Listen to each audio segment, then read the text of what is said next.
بسم اللہ الرحمن الرحیم رب زدنی علما۔ اس میں ہم تاریخ اہل حدیث پر مشائخ کرام کے سامنے بیٹھے ہوئے ہیں، اس کو سن رہے ہیں۔ اللہ تعالیٰ ہمارے اس وقت میں جو برکت دے، ہم جو سیکھ رہے ہیں اللہ تعالیٰ ہمیں اس میں جو ہے نفع بخش بنائے۔ شیخین سے گزارش ہے کہ اس درس کا دوبارہ آغاز کریں انشاءاللہ۔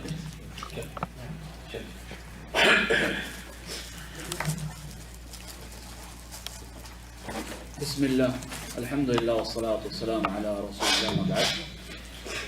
حضرات گرامی، یہ تیسری اور آخری نشست ہے ہمارے دورے کی۔ تاریخ اہل حدیث کی کتاب پڑھی اور سمجھائی جا رہی ہے۔ شیخ محترم کی اجازت کے بعد میں آگے پڑھ رہا ہوں، اللہ آپ کو ہدایت کر دے۔ آپ حضرات سے پھر دوبارہ گزارش ہے توجہ کے ساتھ سنتے رہیں اور بات لکھتے رہیں، ذہنوں میں بٹھاتے رہیں۔ مروجہ مذاہب کا ایک تاریخی جائزہ، پیج نمبر 89۔ اے طالب حق اور دین میں مخلص، یہ جو بات کہی جاتی ہے کہ دین اسلام صرف ان مروجہ مذاہب کی تقلید میں محصور ہے، لہذا جس نے ان کی تقلید اور ان میں سے کسی ایک کے اپنانے سے گریز کیا وہ خواہ نماز پڑھے، روزہ رکھے، حج کرے اور اپنے آپ کو مسلمان سمجھے، صراط مستقیم سے خارج ہے۔ کہ پہلے اس بات کو سمجھنے کے لیے یاد کر رہے ہیں کہ آج کا ایک مزاج یعنی سمجھیں کہ اہل تقلید حضرات نے ایک پروپیگنڈا دعویٰ کر رکھا ہے کہ امت کا اجماع ہے۔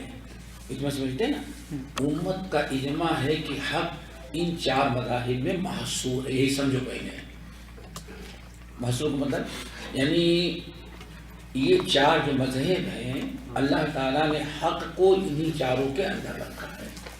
ہو سکتا ہے کہ ایک مسئلے میں چاروں حق پر نہ ہوں لیکن ایک ضرور حق پر ہوگا، تین اگر غلط ہوں گے تو ایک ضرور حق پر ہوگا، سمجھیے نا۔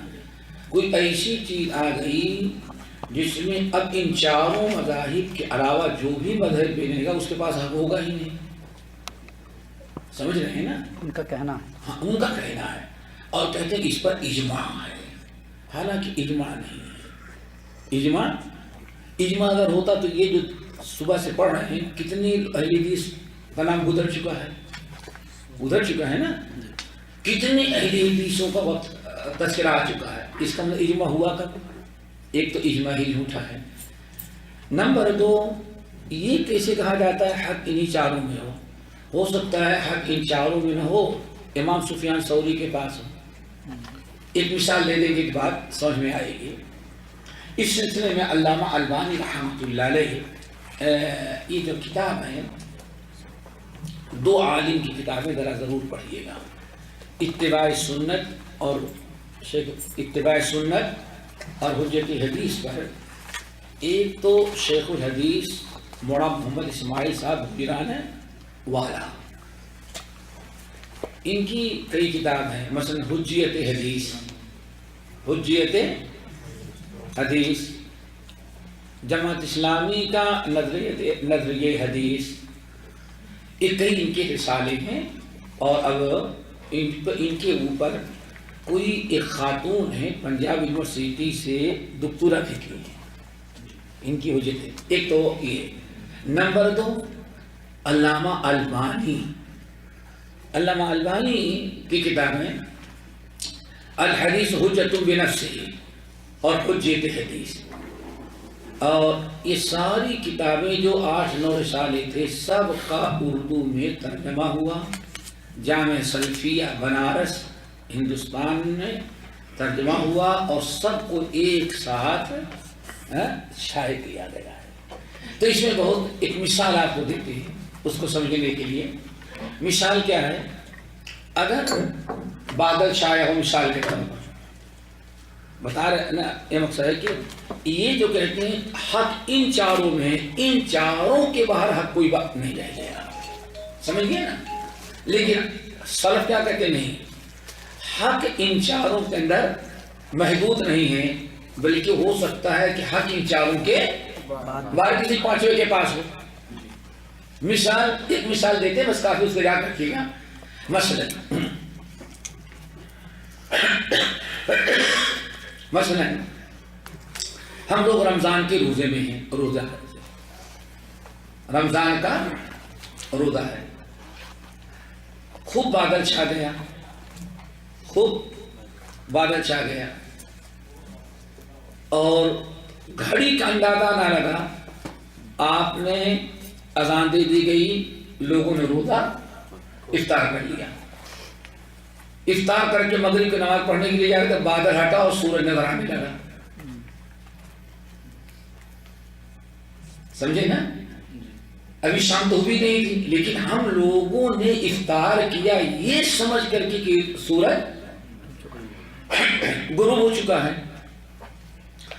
اب سورج نکل آیا، ابھی 15 منٹ 20 منٹ باقی ہیں، اب سارے لوگوں کو روزہ ہوا یا نہیں ہوا؟ یہی بات سمجھیں؟ آپ دیوبند لکھ کے فتویٰ بھیجیں گے، دیوبند نہیں، سب لوگوں کو روزہ رکھانا ہے۔ کیرلا میں کسی ملباری سینٹر میں بھیج دیں گے، کیرلا نام ہے نا جن کے وہاں شوافی زیادہ ہیں، ہمارے بھائی کوکن میں بھیج دیں گے، کوکنی بھائی بیٹھا ہوا ہے، اس کے ہاں بھیج دیں گے، ان کے ہاں، تو وہاں سے بھی جو رپورٹ آئے کہ نہیں ہمارے امام کے نزدیک روزہ ٹوٹ گیا، سب کو ایک دن کا روزہ رکھانا پڑے گا۔ جس 4 مذاہب میں سے جس کے پاس بھی بھیجیں گے وہ یہی کہے گا، ٹھیک ہے بھائی، چاروں نے کہا نا۔ اب آئیں اللہ کے رسول کیا فرماتے ہیں، حدیث کیا کہتے ہیں؟ صحیح بخاری اور مسلم کی روایت جو اصح الحدیث ہیں، نبی علیہ السلام کے زمانے میں رمضان کا مہینہ تھا، سارے لوگ روزہ رکھے ہوئے تھے، خوب گھٹا ٹوپ بادل چھایا ہوا تھا، خوب گھٹا ٹوپ، لوگوں نے سمجھا کہ سورج غروب ہو گیا، اذان دی اور اذان کے بعد سب لوگوں نے روزہ افطار لیا۔ جب خوب افطار کے ہوئے کر کے تیار ہوئے، قہوہ وغیرہ پیتے ہیں نا، وہ تیار ہو کر کے جانے لگے نماز کے، بادل کا سورج نظر آ گیا،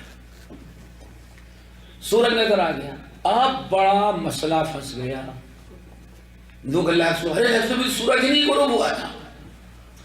آپ نے فتویٰ دیا کہ اب جب تک سورج غروب نہ ہوئے ہو تب تک کھاؤ پیو نہیں، سورج غروب ہو جانے کے بعد جو کچھ اور کھانا پینا ہونا کھاؤ پیو، لیکن ابھی نہیں۔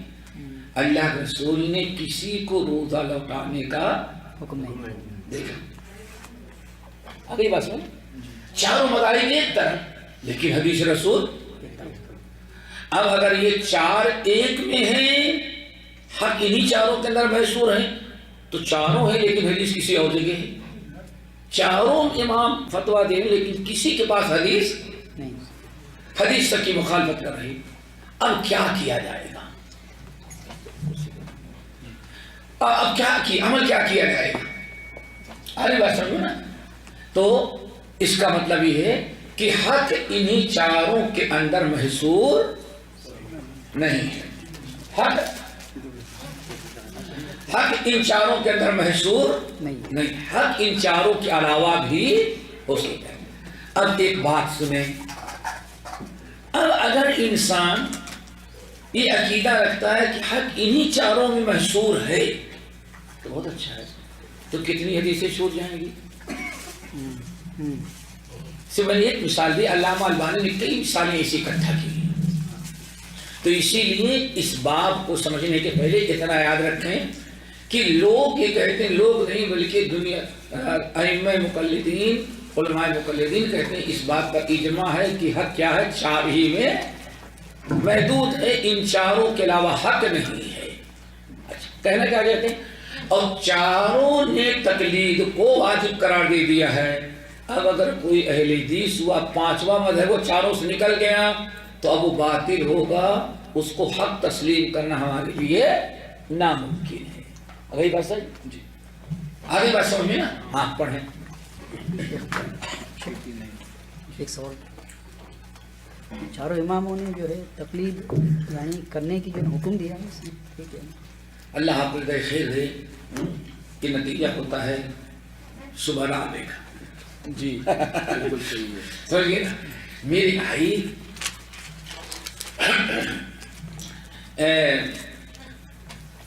شاہ اسماعیل شہید کے جو سب سے بڑے شاگرد اور ان کے سچے وارث جو تھے وہ مولانا ولایت علی صادق پوری تھے. مولانا ولایت علی صادق پوری.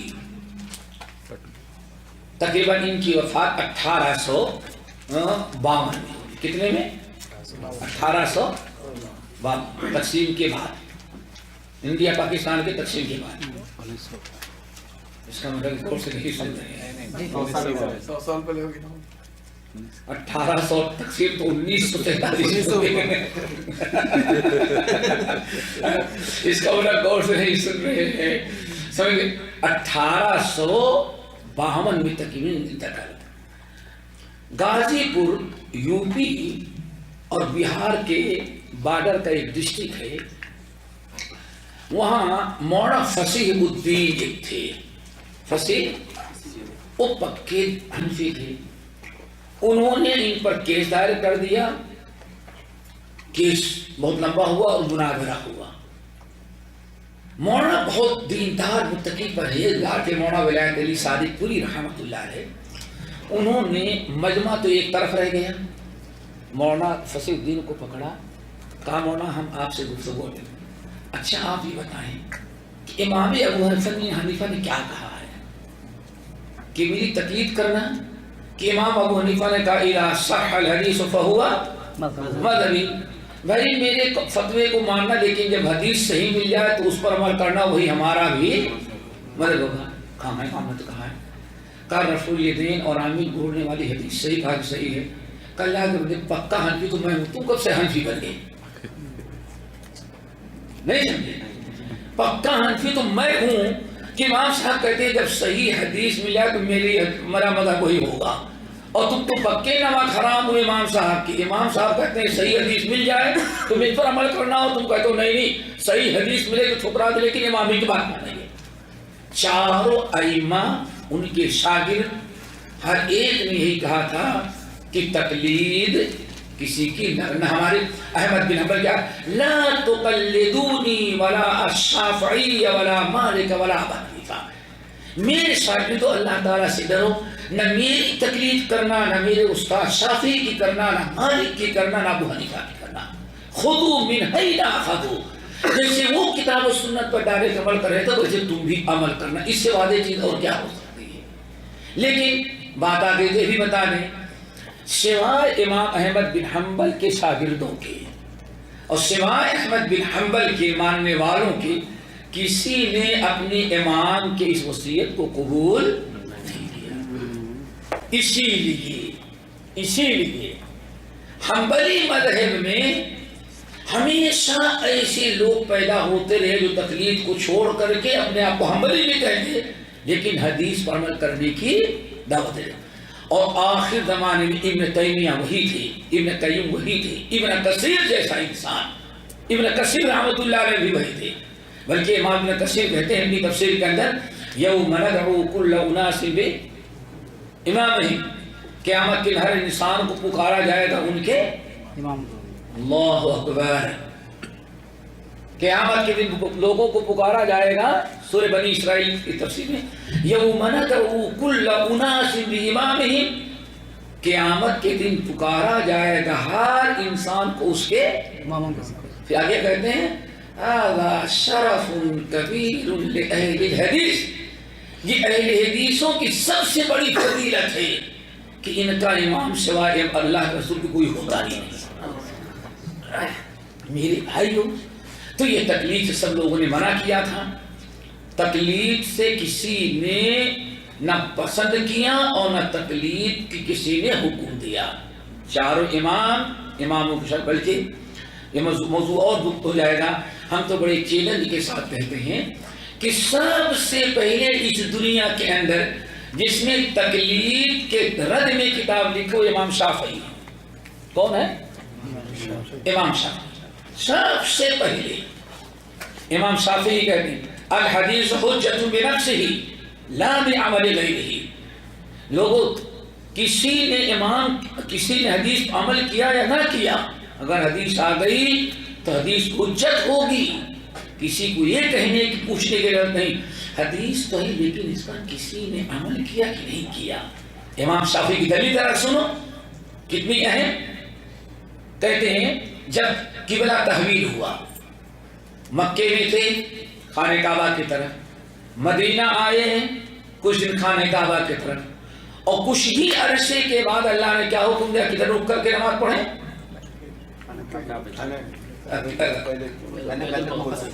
مقدس کی طرف کرو۔ 17 مہینے مسجد اقصیٰ کی طرف، لیکن آپ کی بڑی خواہش تھی کوئی ہمارے باپ اسماعیل ابراہیم کا قبلہ، قد نرا تقلب وجہک فی السماء۔ آخرکار 17 مہینے کے بعد اللہ نے حکم دیا فول وجہک، قبلہ تحویل ہو گیا۔ مدینے میں مسجد نبوی میں نماز ہو رہی، 1-2 دن کے بعد امام شافعی کی دلیل ذرا دیکھو، تقلید کی تردید، کسی کو اجازت نہیں کہ جہاں ہمارے امام نے کسی امام نے تقلید کرو، ہر امام نے تقلید کی سخت مذمت بیان کی۔ اب امام شافعی کی طرح دیکھو، اللہ اکبر، سن رہے نا بھائی؟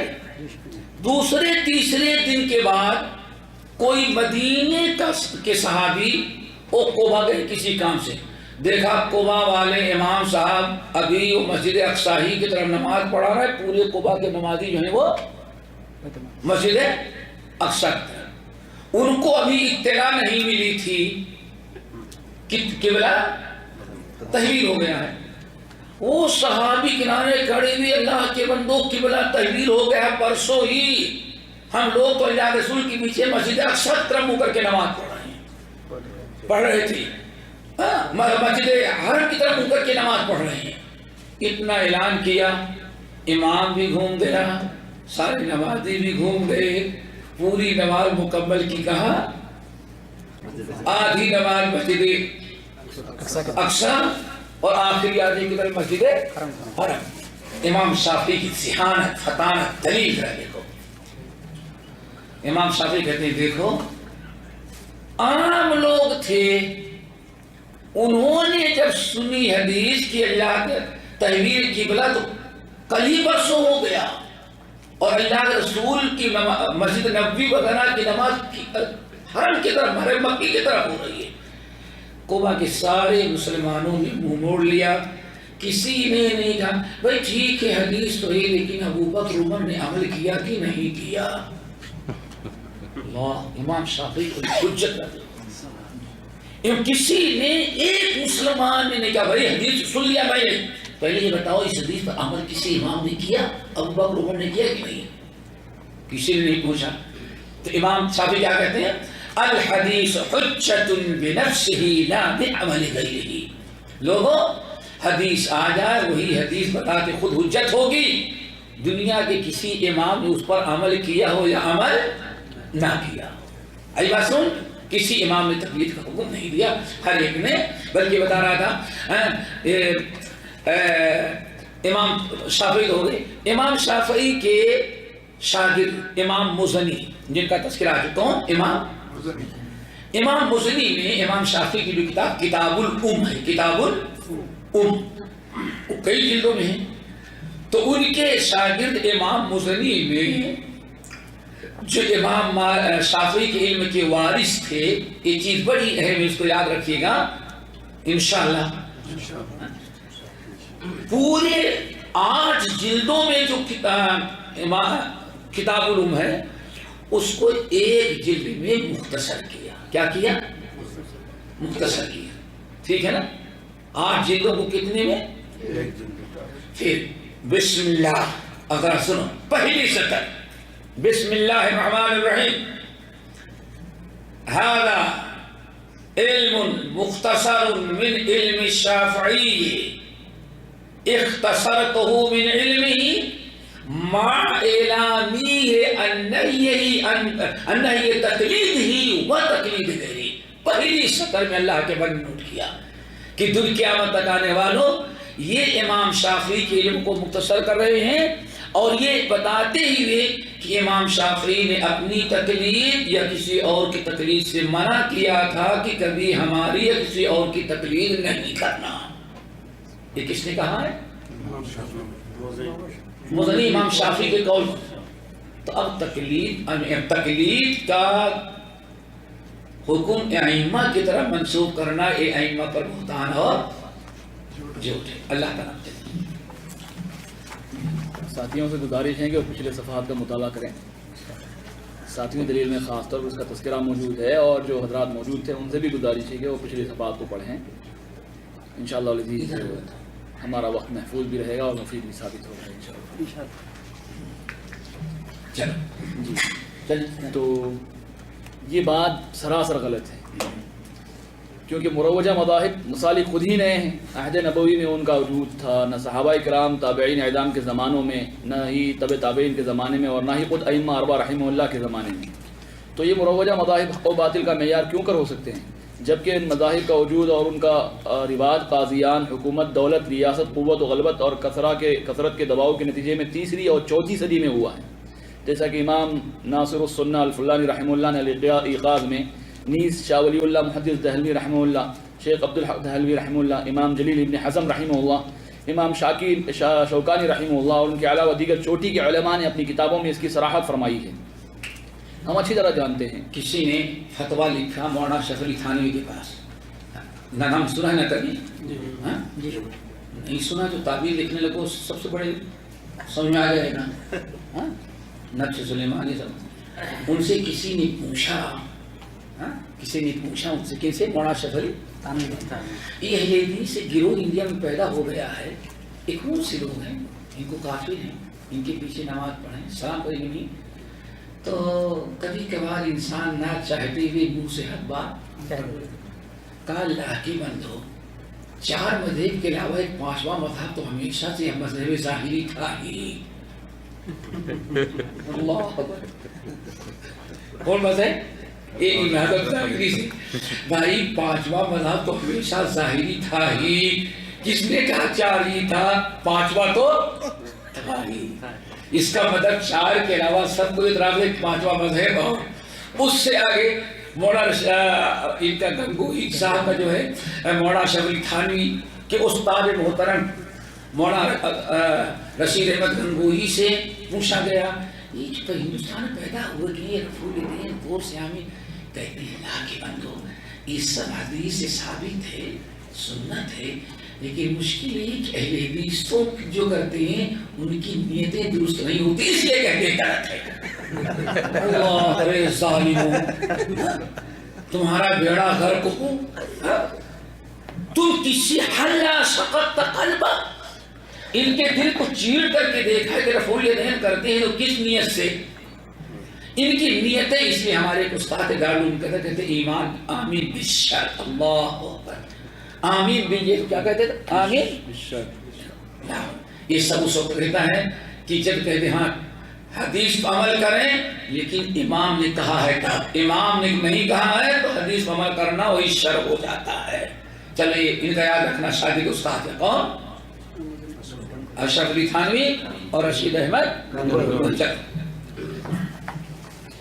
ہم اچھی طرح جانتے ہیں کہ مروجہ مذاہب کا آغاز عمراء، قاضیان، رؤساء اور اہل حکومت کی خواہشات نفسانی کے نتیجے میں ہوا ہے. چنانچہ ان مذاہب کے وجود کا سبب یہ ہے کہ جب ہارون رشید برسر خلافت ہوا تو اس نے سن 170 ہجری کے بعد قاضی ابو یوسف کو منصب قضا پر فائز کر دیا، اور اس طرح قاضیوں کی تعین کا اختیار قاضی ابو یوسف کے ہاتھ میں آ گیا.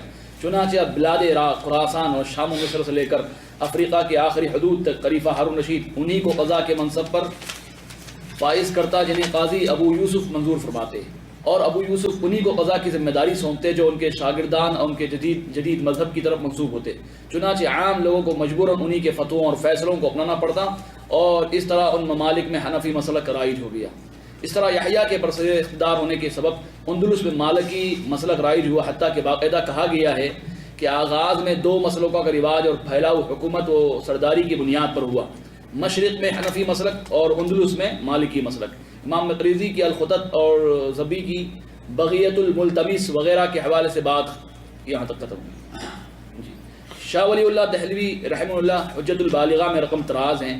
ہارون رشید کے زمانے میں قاضی ابو یوسف رحمہ اللہ کے منصب قضا پر فائز ہونے کے سبب عراق، خراسان اور ماوراء النہر وغیرہ میں ممالک میں حنفی مسلک کا رواج اور اس کے قاضیوں کو فروغ ملا، جیسا کہ تاریخ ابن خلدون اور تاریخ الخلفاء میں ہے۔ امام مقریزی الخطط میں فرماتے ہیں جب ہارون رشید خلافت کے منصب پر فائز ہوئے اور سن 170 ہجری کے بعد قاضی ابو یوسف رحمہ اللہ کو قضا کی ذمہ داری سونپی تو بلاد عراق، خراسان اور شام و مصر میں کسی نے تقلید نہ کی سوائے اس کے جس طرف قاضی ابو یوسف رحمہ اللہ اشارہ فرمائیں اور اس کا خیال کریں۔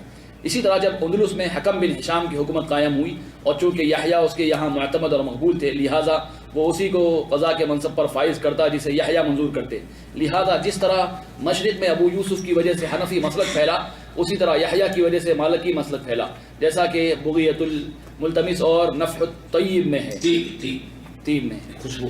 جی علامہ سمعانی رحمہ اللہ کتاب الانساب جو لیڈن سے چھپی ہے میں فرماتے ہیں مالکی یہ نسبت امام مالک رحمہ اللہ کی طرف ہے۔ امام ابراہیم بن محمود بن حمزہ مالکی رحمہ اللہ فرماتے ہیں کہ مجھ سے محمد بن عبد الحکم رحمہ اللہ نے فرمایا ہمارے پاس کوئی ایسا خراسانی آیا جسے امام مالک رحمہ اللہ کے منہج کا تم سے زیادہ علم ہو، لہٰذا جب تم خراسان جانا تو لوگوں کو امام مالک رحمہ اللہ کے مسلک کی دعوت دینا۔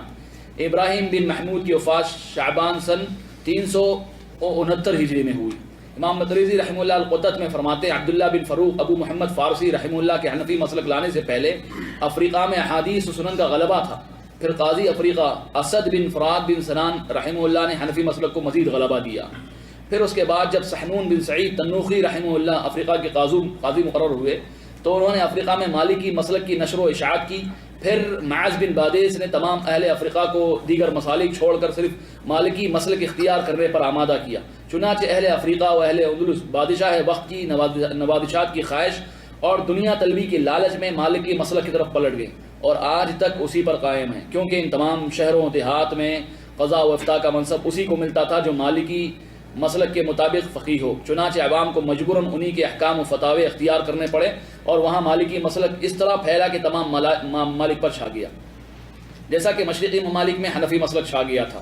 چنانچہ ابو حامد اسفرائینی رحمہ اللہ نے جب خلیفہ قادر باللہ ابو العباس احمد کے زمانے میں سن 393 میں حکومت میں جگہ بنائی تو بلاد شام و مصر میں جا ملے۔ امام ابن فرحون رحمہ اللہ دیباج میں فرماتے ہیں سن 400 تک افریقہ میں حنفی مسلک خوب پھیلا، اور ابن اثیر رحمہ اللہ کی الکامل، ابن خلکان رحمہ اللہ کی تاریخ، مواسم الادب اور کتاب الخطط میں ہے کہ اہل افریقہ پر احادیث و آثار کا غلبہ تھا، پھر مسلک حنفی کا غلبہ ہوا جیسا کہ گزرا۔ پھر سن 407 ہجری میں جب معاذ بن بادیس وہاں کے حاکم مقرر ہوئے تو انہوں نے افریقہ اور پڑوس کے مغربی ممالک کو مالکی مسلک پر آمادہ کیا اور مسالک کے اختلاف کا صفایا کر دیا،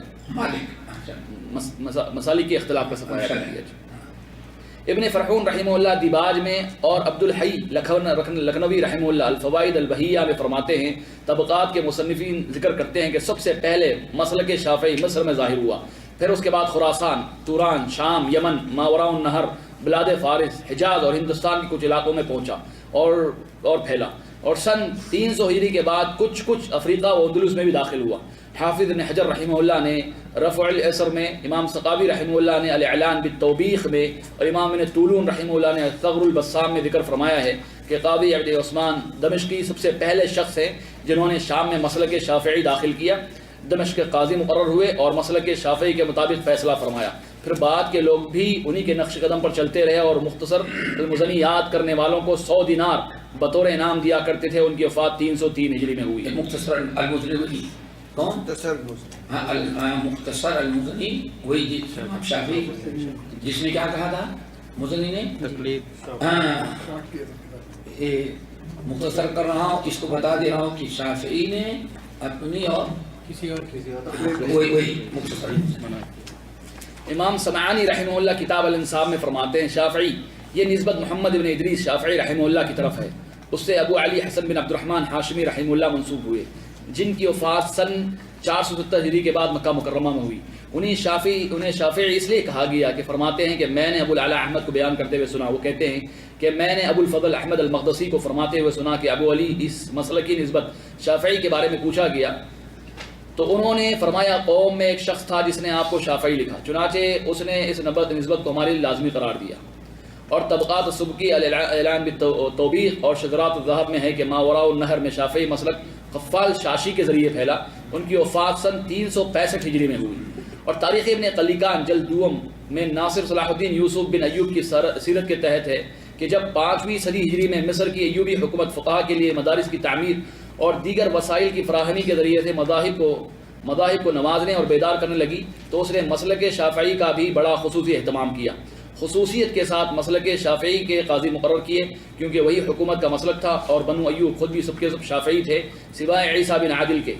مقریزی رحمہ اللہ القطط میں فرماتے ہیں پھر جب اس کے بعد ترکیوں کی بحری حکومت آئی اور اس کے سلاطین بھی شافعی تھے تو بھی شافعی مسلک کے مطابق ہی قضا و فیصلہ جاری رہا، یہاں تک کہ سلطان ظاہر بیبرس کی حکومت سے چاروں مسالک کے قاضیوں کی بدعت شروع کی، حنفی، شافعی، مالکی اور حنبلی، اور سلسلہ سن 665 ہجری سے جاری رہا، یہاں تک کہ تمام اسلامی ممالک میں ان چاروں مسالک اور عقیدہ اشعری کے علاوہ کوئی مسلک باقی نہ رہا، اور ان تمام مذاہب کے ماننے والوں کے لیے تمام اسلامی ممالک میں مدارس، خانقاہیں، زاویے اور رباط بنائے گئے. ان مسالک کے علاوہ منہج کے حاملین کو پلٹایا گیا، انہیں زود و کوب کیا گیا، اور نہ کسی کو قضا کا منصب دیا گیا، نہ کسی کی گواہی قبول کی گئی، نہ کسی کی امامت و خطابت اور تدریس کا موقع دیا گیا. جب تک ان چاروں مسالک میں سے کسی مسلک کا مقلد نہ ہو، اور اس پوری مدت میں شہروں کے فقہا واجبی طور پر ان مسالک کی اتباع کرنے اور اس کے علاوہ کے حرام ہونے کا فتویٰ دیتے رہے، اور اسی پر عمل آج تک ہو رہا ہے. 4 قاضیوں کی تعین کے سبب سلطان ظاہر بیبرس عذاب قبر سے 2-4. امام سبکی شافعی رحمہ اللہ فرماتے ہیں بتایا جاتا ہے کہ شاہ ظاہر کو کسی نے خواب میں دیکھا تو ان سے پوچھا اللہ عز و جل نے آپ کے ساتھ کیا سلوک کیا؟ تو انہوں نے فرمایا 4 قاضیوں کی تعین کے سبب اللہ نے مجھے نہایت سخت عذاب دیا اور فرمایا تم نے مسلمانوں کو کلمہ توحید پارا پارا کر دیا. امام سقوی رحمہ اللہ نے تحفۃ الاحباب میں اور مقریزی رحمہ اللہ نے القطط میں فرمایا ہے کہ سب سے پہلے جس نے چاروں مسالک کے 4 دروس مقرر فرمائے وہ سلطان الصالح نجم الدین ہے. اس نے 641 ہجری میں مدرسۃ الصالحیہ قاہرہ میں کام کیا تھا. امام مراکشی نے المعجم میں فرمایا ہے کہ جب 5ویں صدی ہجری میں مغربی اقسام بنو تاشقین کی حکومت قائم ہوئی اور وہ اندلس پر قابض ہوئے اور ان کا دوسرا بادشاہ علی بن یوسف تاشقین حاکم ہوا تو فقہا کے لیے اس کا اثار خوب بڑھ گیا. چنانچہ وہ اپنی پوری مملکت میں فقہا کے مشورے کے بغیر کوئی کام نہ کرتا تھا، اور اس نے قاضیوں پر لازم کر دیا تھا کہ انہیں حکومت میں جس کسی چھوٹے بڑے مسئلے کا فیصلہ کرنا ہو فقہا کی موجودگی میں ہی کرے. چنانچہ اس سے فقہا کا مقام و مرتبہ بڑھ گیا، اور صورتحال یہ ہو گئی تھی کہ بادشاہ کے یہاں مقام و مرتبہ وہی حاصل کرتا تھا جسے مذاہب کا علم ہو. چنانچہ اس کے زمانے میں فقہی مذاہب کی کتابیں خوب صرف ہوئی اور ان کے مطابق عمل کیا گیا، اور اس کے علاوہ تمام کتابوں کو پس پوچھ ڈال دیا گیا، اور اس کی اتنی کثرت ہو گئی کتاب اللہ اور حدیث رسول اللہ صلی اللہ علیہ وسلم کو پڑھنا نسیہ منسیہ کر دیا گیا. کوئی ان کا پوری طرح اہتمام کرنے والا نہ تھا. تو کیا سمجھے بھائی، کیا سمجھے، کس طرح کیا سمجھے؟ یعنی یہ جو مذاہب اتھل پتھل ہی کہیں گے نا، کبھی بی جے پی کی حکومت آئی تو اس نے اور قانون پاس کر دیا، کانگریس کو ختم کیا، کبھی کانگریس کا موقع ملا تو کبھی لالو پرساد کو موقع ملا تو اس کو اندر کر دیا. بس یہی سیاسی طور پر جس کو جہاں موقع ملتا رہا، کبھی نواز شریف کو اور کبھی پرویز مشرف کو، جس کو جیسا موقع ملا وہ یہی سیاسی انداز کیا بنا لیا تھا. کہیں شافعی لوگ تھے، حنفیوں کو کلبہ بھرا، مار بھگایا کو قبضہ کر لیے، کہیں ان کو موقع ملا. ایک کوئی شریف آدمیوں کا یہ کام کبھی یہ بنانا چاہتے ہیں. ایسا نہیں کہ ہاں علماء بیٹھے ہوں سارے بزرگ اللہ کے ولی فیصلہ کر لیا ہو، ان کو موقع نہیں لگا. سارا معاملہ کیا تھا؟ سیاسی اور حکومت کا اتل پتھل ہوا. سمجھیے نا، یہی سے ایک چیز سمجھ میں آگے کہ لوگ کہتے ہیں امت نے مل کر کے بیٹھ کر کے اللہ کا فضل و کرم ایسا رہا کہ کبھی چاروں امام کے ماننے والے ایک اسٹیج پر بیٹھ کر کوئی فیصلہ کیا ہی نہیں.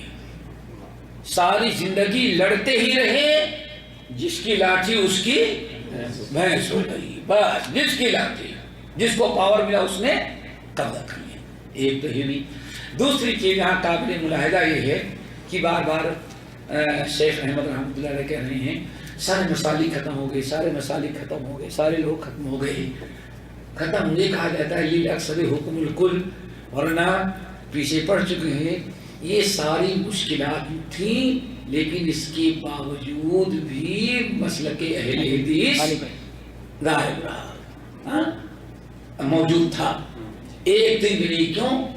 یہی فقہاء حنفیہ یہی سب امام مقدسی رحمۃ اللہ علیہ اکیلے اہل حدیث کھڑے 5 مرتبہ ان کو ان کے قتل کا فیصلہ. کتنی مرتبہ؟ 5 مرتبہ. 6 صدی 5 قتل کیا جائے، لیکن نہیں. آخرکار ساری دنیا تنگ آ کر کے چاروں امام کے قضات بیٹھے، اور وقت کا بادشاہ جو تھا اس نے کہا بھائی آئیں دیوان کے اندر بحث کریں. سارے لوگ اکٹھا ہوئے اور سوچ لیا کہ چاروں اماموں کو متعلق کہ آج سے غیر اہل حدیثوں کو ختم کر دینا ہے. آئے مناظرہ کرو بادشاہ کے دربار میں. امام مقدسی نے کہا حضرت بالکل کریں گے، لیکن مناظرے کی ایک شرط ہے. کیا؟ مناظرہ کریں گے ان چیزیں سے معافی جیبی جو میرے پاکٹ میں رکھا ہوا ہے. یہ بندیوں پر لے کے آئے ہیں کتابیں، ہمارے پاس ان کی کتابیں نہیں، ہمارے پاس بڑی مختصر کتابیں ہیں. کہاں ہیں؟ جیب میں. کہا کہ جیب میں کیا ہے؟ کہا اس میں قرآن ہے اور اس میں حدیث بخاری ہے. کیا؟ ایک میں قرآن اور دوسرے میں بخاری. یہ میرے پاس دونوں موجود ہے، انہیں میں کروں گا. اب اتنا تھا تو ایک امام کے قاضی کو کہنا، دوسرے نے کہا پر کم آیا ہے، تیسرے نے کہا کہ ہوا کھڑی ہوئی ہے. تھوڑی دیر میں سب کے سب 1 2 3 غائب ہو گئے. سن 1938 کے اندر، سن 1938 نومبر کا موقع تھا. الہ آباد ہائی کورٹ میں احناف نے اہل حدیثوں کے خلاف کیس دائر کیا کہ ان کو مسجدوں سے نکالا جائے اور بائیکاٹ کیا جائے.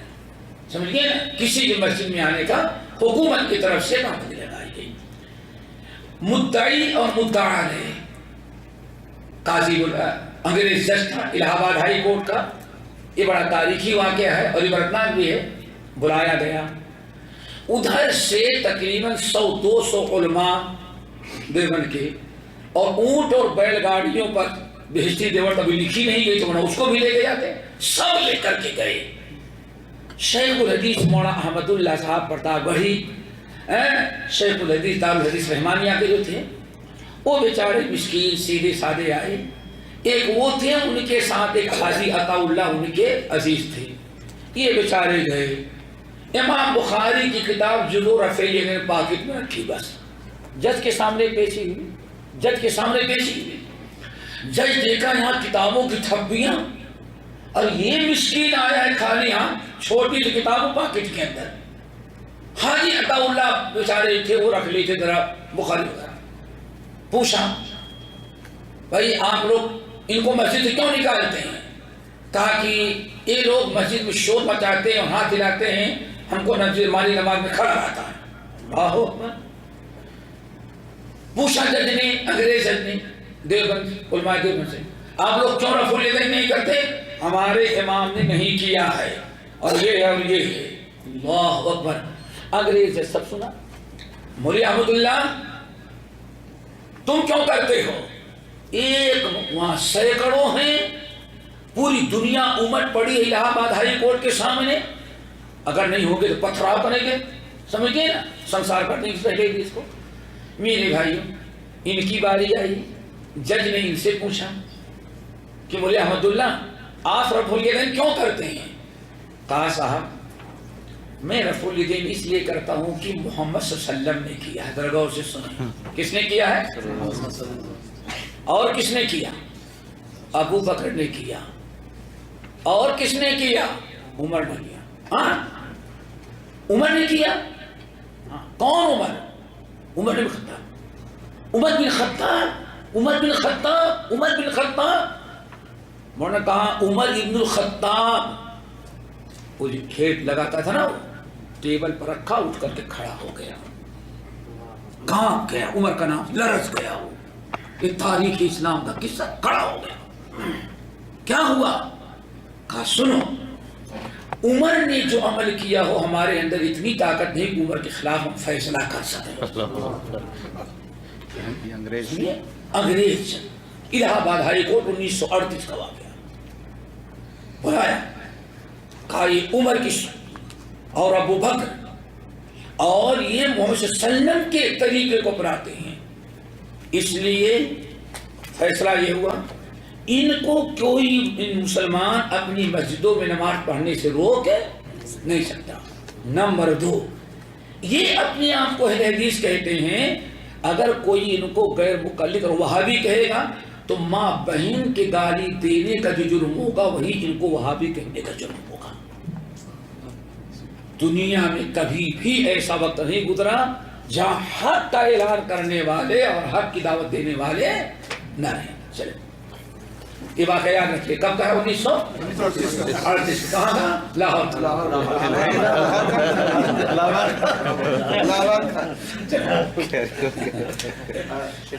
جی یہ جو بادشاہ تھے وہ لوگ اپنے ائمہ کو فقہائی آگے رکھتے تھے خضا سے مشورہ لینے کے لیے۔ ایک یہاں ہے نا کتاب مذاہب آیا ہے تو الگ الگ مذاہب کے تمام پھر جاننے والوں کو سامنے رکھتے تھے، پھر فیصلہ کسی ایک سے کرنا پڑتا تھا۔ جی وہ سب کو رکھتے تھے۔ دیکھو اس مسئلے کی جو زیادہ وضاحت ہے نا، سب سے تفصیل اور مرکب انداز میں حوالہ نوٹ کریے، اس کو پڑھیے گا، الارشاد الی سبیل الرشاد فی مسئلۃ التقلید والاجتہاد۔ محمود صلاح الدین ایوبی سے سلسلہ شروع ہوا، پھر آ کے ختم ہوا یہ بیبرس پر۔ یہ لوگ کرتے کیا تھے کہ بھائی آپس میں لڑے نہیں، آپ کا ایک مدرسہ وہاں کھول دیتے ہیں اور آپ کا ایک مدرسہ وہاں کھول دیتے ہیں، آپ کا ایک مدرسہ وہاں کھول دیتے ہیں، یہاں تک کہ مصر کے وقت ایک ہی وقت میں کورٹ میں 4 قاضی بیٹھا دیے۔ کتنے؟ 4 قاضی۔ کہا جاتا ہے یہی وہ دور ہے کہ جہاں سرکاری طور پر 4 مذاہب مقرر کر دیے گئے، تو بادشاہ کو تو اتنا رہتا نہیں تھا، وہ ایک جھگڑے اور لڑائی کو ختم کرنے کے لیے 4 مذاہب کر دیا۔ ابو الحسن اشعری کی توبہ اور ان کے قبول حق کا ذکر۔ اللہ اکبر۔ ابو الحسن کون ہے؟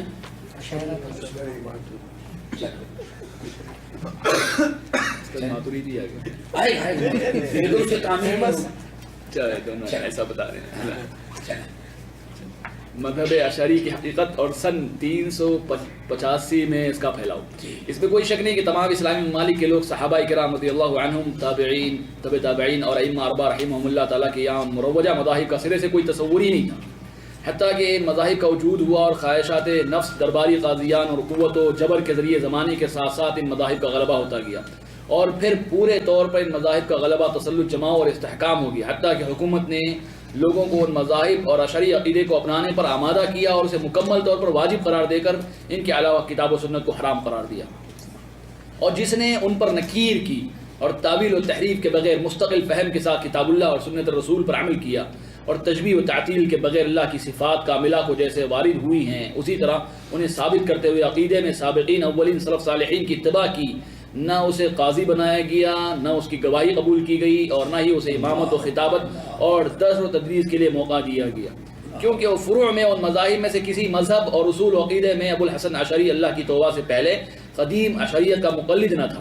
چنانچہ حکومت و ریاست کی نوادشات کی خواہش اور دنیا اور عزت و شہرت کے لالچ میں علماء اور عوام سب اس سلسلے میں مجبور ہو گئے، یہاں تک کہ انہوں نے کتاب الہی اور حدیث رسول صلی اللہ علیہ وسلم کی تلاوت کو طاق نسیاں بنا دیا، اور تمام اسلامی ممالک میں ان مذاہب کے علاوہ کچھ باقی نہ تھا، اور حنفیہ، مالکیہ، شافعیہ کا کوئی ایسا فرد نہ تھا جو اصول و عقیدے میں ابو الحسن اشعری کے قدیم عقیدے کا متبع نہ ہو، جیسا کہ امام سبکی رحمہ اللہ کی طبقات اور معید النعم میں ہے، اور یہی سلسلہ بدستور جاری رہا، بہین طور کے جو بھی مالکی و شافعی نظر آتا عقیدتاً اشعری، اور جو بھی حنفی نظر آتا وہ ماتریدی اشعری ہوتا، سوائے حنابلہ کے کہ وہ سابق سلف صالحین کے منہج پر قائم تھے۔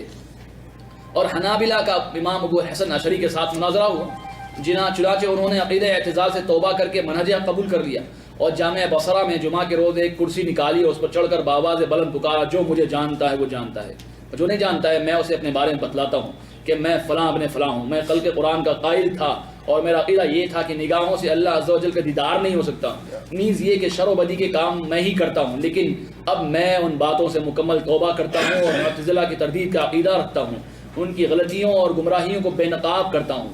پھر منہج حق کی تائید میں 55 کتابیں تسلیم کی، جن میں سے الابانہ وغیرہ ہیں، امام مقریزی رحمہ اللہ کی کتاب الخطط وغیرہ میں بات موجود ہے۔ رہا اشعری کے قدیم مذہب کی حقیقت کا معاملہ، تو اس میں انہوں نے معتزلہ کے عقیدہ نفی اور مجسمہ کے عقیدہ اثبات کے مابین ایک درمیانی راستہ اپنایا تھا، اور اپنے اس قول پر مناظرہ بھی کیا تھا اور اپنے مذہب کی تائید کے لیے دلائل پیش کیے تھے۔ چنانچہ ایک جماعت کا ان کی طرف میلان، ان کی رائے پر اعتماد ہو گیا تھا۔ ان میں سے قاضی ابو بکر محمد بن طیب الباقلانی مالکی رحمہ اللہ، ابو بکر بن محمد الحسن بن فورک، ابو اسحاق ابراہیم بن محمد بن مہران اسفرائینی، غزالی رحمہ اللہ، ابو الفتح محمد شہرستانی اور فخر الدین رازی وغیرہ ہیں۔ انہوں نے ان کے مذہب کی تائید کی اور اس کے لیے بحث و مناظرہ کیا۔ چنانچہ سن 308 ہجری سے عراق میں مذہب اشعری پھیل گیا، پھر وہاں سے ملک شام منتقل ہوا۔ پھر جب ناصر صلاح الدین یوسف بن ایوب دیار مصر کا حاکم ہوا تو وہ اور اس کا قاضی صدر الدین عبد الملک بن عیسیٰ بن درباس المادرانی دونوں اشعری مذہب پر تھے۔ جب وہ دونوں سلطان شاہ نور الدین محمود زنگی کی خدمت میں تھے، اسی وقت سے ان کی پرورش مذہب اشعری پر ہوئی، اور اس کے لیے قطب الدین ابو المعالی مسعود بن محمد مسعود نیسابوری نے عقیدہ مذہب الاشعری نامی کتاب تصنیف فرمائی، جسے وہ اپنے چھوٹے بچوں کو یاد کرانے لگا۔ اسی لیے انہوں نے مذہب اشعری کے دفاع میں دست و بازو مضبوط کر لیے اور اپنے دور حکومت میں تمام لوگوں کو اسے نازل پکڑنے پر مجبور کر دیا۔ اس زور و زبردستی اور اسلامی ممالک میں اشعری مذہب کے پھیلاؤ کے سبب تمام بادشاہوں کے ادوار میں حالات حد درجہ خراب رہے، بین طور کہ مذہب اشعری کے علاوہ تمام مذاہب متروک اور نسیہ منسیہ ہو گئے، حتیٰ کہ آج حنفیہ، شافعیہ اور مالکیہ کا کوئی مذہب باقی نہ بچا جو اس کی مخالفت کرے، سوائے امام احمد رحمہ اللہ کے پیروکار حنابلہ کے مذہب کے کہ وہ سلف صالحین کے منہج پر قائم ہیں اور صفات الہی میں تعویل نہیں روا رکھتے ہیں۔ یہاں تک کہ 7ویں صدی ہجری کے بعد دمشق اور اس کے اطراف میں شیخ تقی الدین احمد بن عبد الحلیم بن تیمیہ الحرانی رحمہ اللہ کی شخصیت جلوہ افروز ہوئی۔ وہ سابق سلف صالحین کے عقیدے کی حمایت دفاع کے لیے برسر پیکار ہو گئے، مذہب اشاعرہ کی خوب تردید فرمائی اور اس کی نکارت کا کھلا اعلان کیا۔ اس سے واضح طور پر معلوم ہوتا ہے کہ اشعری اور ماتریدی کا عقیدہ امام ابو حنیفہ، امام مالک، امام شافعی رحمہم اللہ کا عقیدہ نہ تھا۔ یہ بات ائمہ اربعہ کی وفات کے بعد ابو الحسن اشعری کی زبانی صادر ہوئی ہے، اور جو اس کے برخلاف دعویٰ کرے اسے چاہیے کہ دلیل و برہان کی روشنی میں واضح کرے۔ ایک منٹ اذان کے ہو گیا، ایک منٹ ہے۔